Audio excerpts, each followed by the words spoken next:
trans fad is ending. And did Tom Horn predict that Donald Trump would be the Antichrist? It's 5 in 10 from Skywatch TV. 5 things you need to know in about 10 minutes for Friday, October 17th, 2025. I'm Derek Gilbert. A program note. Sharon and I will begin our tour of Israel as of Sunday, so we will be away from the country for the rest of the month. We will try to post as time allows while we're in Israel, but as you might imagine, we'll be just a little bit busy. But you can keep up with news as we will be posting throughout the day and throughout the night as time allows on our Telegram channel. You can find us there if you got the Telegram app on your phone or tablet. Just do a search for the 5 in 10 channel or go to t.me/5 in 10. You can also follow us on X, formerly Twitter. The handle there is at 5_in_10. Item number 5 today is Gaza. Hassam al-Astal, a militia leader in the southern city of Khan Yunis in the Gaza Strip, who's been operating with Israeli support against Hamas, is now calling on the world to protect the citizens of Gaza from Hamas. I told you about this yesterday. He says there's been a wave of executions and killings carried out by Hamas on the streets of Gaza as Hamas tries to reestablish control over the Gaza Strip. The Times of Israel obtained a video recorded by al-Astal. He said that President Trump deserves thanks for his efforts to bring peace to the Gaza Strip, but now he adds that after saving Gaza from Israeli bombardment, he needs to help Gaza defend Gazans from the terrorists of Hamas. Quote, Hamas is killing hundreds of children, women, youths, and elderly people. Under what charge? We came out of a military war into a war of terrorists. Today, Hamas is waging terror against the people in Gaza, killing with RPGs. Hamas is 100% ISIS, end quote. Now, that last bit, he's saying for a fact, knowing that that would probably register with us in the West, probably not true. The Islamic State has condemned Hamas, even though both groups are Sunni Muslim. ISIS has condemned Hamas for taking help from the Shia government of Iran and also for being too focused on its nationalist ambitions, creating an independent Palestine instead of just spreading the teachings of Muhammad. But still, the fact is that there have been videos coming out of the Gaza Strip of Hamas just executing people on the streets. And I am just stunned. In response to one of the stories I shared on our X account, somebody responded by saying, well, those people probably deserved it for being collaborators with Israel that led to the deaths of innocent Palestinians. Like, summary executions, no probable cause, no trial, just dragged into the streets and shot, and you're okay with that because at least they're not Israel? If that's your point of view, your moral compass is broken. Meanwhile, in Gaza, we need to point out again that the famine there, the so-called famine, has magically disappeared this week, as video from Gaza now shows bags of flour dumped on the ground. Why? Because there's so much flour that is entered as aid that it is cheap. You can buy as much of it as you want, and it costs almost nothing. What's really valuable are the pallets that the bags of flour are stacked on. So to get at the pallets, they're dumping the flour on the ground because the pallets are made of wood, and you can burn the wood as fuel. I'm guessing they don't need Greta Thunberg to lead another flotilla full of aid. Item number 4 today, minerals. We talked about this the other day. The Trump administration investing in mining operations in Alaska and Nevada to help free the American supply chain of its dependence on China for rare earth metals. Those are needed to produce the electronics on which all of us depend. And in fact, it's a national security issue because our military devices, our weaponry, depend on these electronics for firing solutions and global positioning. Anyway, the United States is now depending in most cases, and in some cases all, key elements such as copper, lithium, nickel, cobalt, graphite, and especially those 17 rare earth minerals. Without foreign suppliers, we face a supply chain shock, which could lead to some real problems. And again, it's not just that we won't get the next iPhone upgrade on time, it's that this is a national security issue. China is the dominant supplier of energy minerals, and it wields a monopolistic-like ability to manipulate markets. In other words, even though the Trump administration is investing government money in trying to develop new sources, domestic sources of these metals, China can dump so much supply long enough into the market that it can essentially cause unprofitable mines to shut down, stifling competition. It may take decades for new mine sites to ramp up and become operational, much less profitable. And refining these metals is inherently dirty, which means you've got to fight environmentalists for the permits and the legal approvals needed to get these mines open and get the refineries open. It's going to take a lot of innovation, a lot of intense investment, and a lot of investors don't want to wait decades to turn a profit. It will take government investment, which is why the Trump administration is doing this. But in the meanwhile, President Trump and subsequent presidents may have to realize, even though we are the world's largest consumer market, we may not have as much leverage in a trade dispute as President Trump and his successors would like. Item number 3 today, Christian persecution. Speaking of China, China has launched a sweeping and unprecedented crackdown on the underground church in China.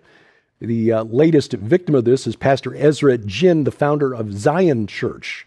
Dozens of leaders and members of his church. Zion Church is a large underground house church, about 10,000 members in congregations spread across China.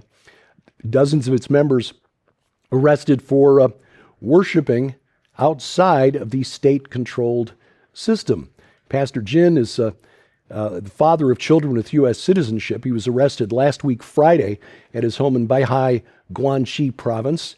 The report explained that he and 30 other pastors and church staff members just simply disappeared. Church statement said, quote, "They broke into homes, handcuffed even the elderly, and took them away. One pastor's mother had a heart attack during the arrest. Another woman dragged from her newborn baby," end quote. Subsequent charges include illegal dissemination of religious information via the internet. This is the church in China. It is still growing at a rapid rate. And you better believe that when your faith is tested this way, it's the people who really take their faith seriously who are coming to Christ. Item number 2, the trans fad. It appears to be ending. A new study from the University of Buckingham Center for Heterodox Social Science suggests that radical gender ideology is falling out of favor, and young people are returning to more normative ideas of what gender actually means. Citing data from the Foundation for Individual Rights and Expression's annual campus surveys of undergrads, FIRE polling some 60,000 undergraduates this year, and several other institution-level surveys, study author Dr. Eric Kaufman reports that the share of young people not identifying as male or female, typically ticking the non-binary or questioning options, has declined from 2022-23, which was the peak, dropping from about 9% of all respondents down to about 3% total this year. They say that while the homosexual cohort in the studies has remained about stable at between about 3 and 5%, the share of students who now identify as straight is rebounding. This may be part of the legacy of Charlie Kirk. Coming up, did Tom Horn predict that Donald Trump would be the Antichrist in the Wormwood Prophecy? We will address this next on 5 and 10. Well, ladies and gentlemen, we want to remind you that Skywatch TV is a viewer-supported ministry, and right now when you partner with us, your support not only helps us stay on the air, it also enables us to continue the mission through our networks and digital platforms of reaching the areas of the world with the gospel of Jesus Christ that are unable to support us financially. When you order the new book, The Avatar, The Return of the Ancients and the Future of America, we're going to send it to you as our gift for your donation of $35 or more, which includes free shipping to all U.S. addresses. But right now, you have the opportunity to upgrade your gift to include the Avatar Uncensored 8-DVD album. Now, this 8-DVD collection expands on Jonathan Cahn's book, The Avatar, revealing uncensored content not found at Amazon or anywhere else.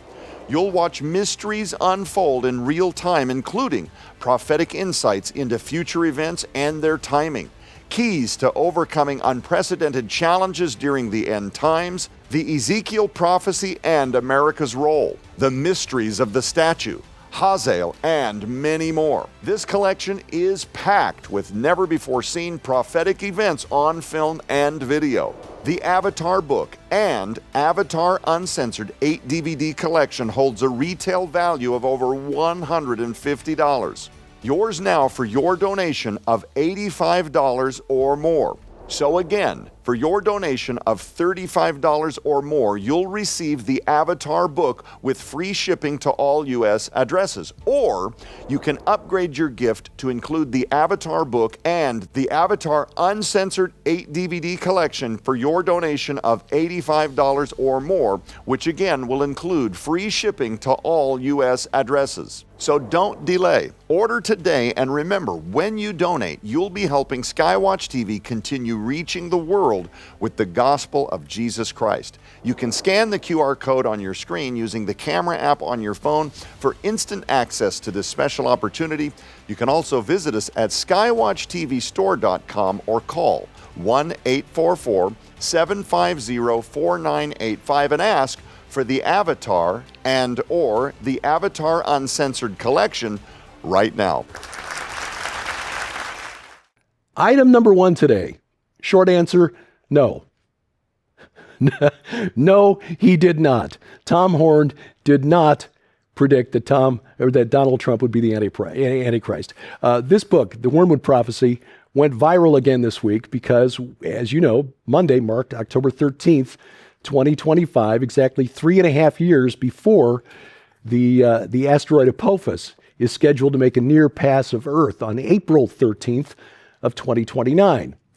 Now, some of the claims that have been going viral on TikTok and on Instagram and on X this week, that Tom Horn said the 7-year Great Tribulation would begin on October 13th, that the 7-year Great Tribulation begins with the Antichrist signing a false peace deal with Israel, and that Tom Horn predicted that Donald Trump would be the one to do it. Now, let me address these. And I can tell you, after knowing Tom Horn since 2006, working for him and with him for 8 years until his untimely passing in October of 2023, 2 years ago, that he never said anything about Donald Trump being the Antichrist. In fact, you look in the book, you can go to the index, you can find there are 5 references of Donald Trump in the book. Look them up. Not a single one mentions the Antichrist. Secondly, the false peace deal with Israel. Daniel 9:27 simply says that the Antichrist figure makes or confirms, the word in Hebrew can mean either one, makes or confirms a strong covenant with many. Israel's not even mentioned. It doesn't specify that it's a peace deal with Israel. This is based on interpretations by other Bible prophecy teachers, but that's not explicit in Daniel 9:27. Doesn't say it's a peace deal, doesn't say it's with Israel. Doesn't even say it's a new deal, maybe confirming an existing agreement of some type. Could be a trade deal for all we know. The Bible's not explicit, so no. The agreement signed Monday at Sharm el-Sheikh in Egypt by President Trump and other leaders does not necessarily constitute the strong covenant with many. We don't know that for a fact. Thirdly, the 7-year tribulation, if in fact it began on October 13th, this past Monday, that's based on the assumption that the arrival of asteroid Apophis, which again we have to assume is Wormwood, the third trumpet judgment of Revelation chapter 8, that Wormwood marks the midpoint of the 7-year Great Tribulation. But as Tom acknowledged, there is nothing in the Bible that says so. So this is an if with a couple more ifs on top of it. So please, and again, most important, Tom Horn never said Donald Trump was the Antichrist. So please, I think Tom would think it was hilarious that the book was going viral again this week. Tom was a master at marketing. He would love the fact that the book was back in the public mind again, but no, he never said Trump was the Antichrist, and he would admit that if Apophis is Wormwood, and if it marks the midpoint of the 7-year Great Tribulation, then maybe, but it's a lot of ifs. That's why I showed up for work on Monday. This week on Skywatch TV, the main program, we are talking with Jonathan Cahn about his new book, The Avatar. It is, as all of Jonathan's works are, jaw-dropping. If you're interested, and I think you should be, please check it out. You can see the program right now at our website, skywatchtv.com. You can also watch it over the air, our broadcast schedule posted at skywatchtv.com/channels. Now, we will broadcast on your schedule whenever it's convenient for you. Just add the Skywatch TV channel to your smart TV or set-top box. If you got Roku, Amazon Fire TV, Apple TV, Google TV, Android TV, go to the relevant app store for your device and add the Skywatch TV channel. We'll be there whenever you click the remote. On the internet, youtube.com/@Skywatch Television. Please subscribe, share, click the bell for notifications, and hit the like button. Also on rumble.com/Skywatch TV, or download our free mobile app to your smartphone or tablet. It's available for iOS, Android, or Amazon Kindle Fire devices. And we've got links to their app stores at skywatchtv.com/app. Follow 5 and 10 online. Again, our new Telegram channel, or at X. Follow this there. The handle is at 5_in_10. And of course on YouTube. At 5in10. If you would, please subscribe, share, click the bell for notifications, and hit that like button and leave your comment below. Again, remember, we will have an irregular schedule for the next couple of weeks, as Sharon and I will be leading a tour group through Israel, visiting some of the megalithic sites in the north of Israel. We will also be visiting some of the communities attacked October 7th of 2023 in the south, including the Nova Music Festival site, and reporting back throughout the next couple of weeks as time allows, back the first full week of November. And until then, thank you for watching as we keep watch. I'm Derek Gilbert. This is 5 and 10 from Skywatch TV.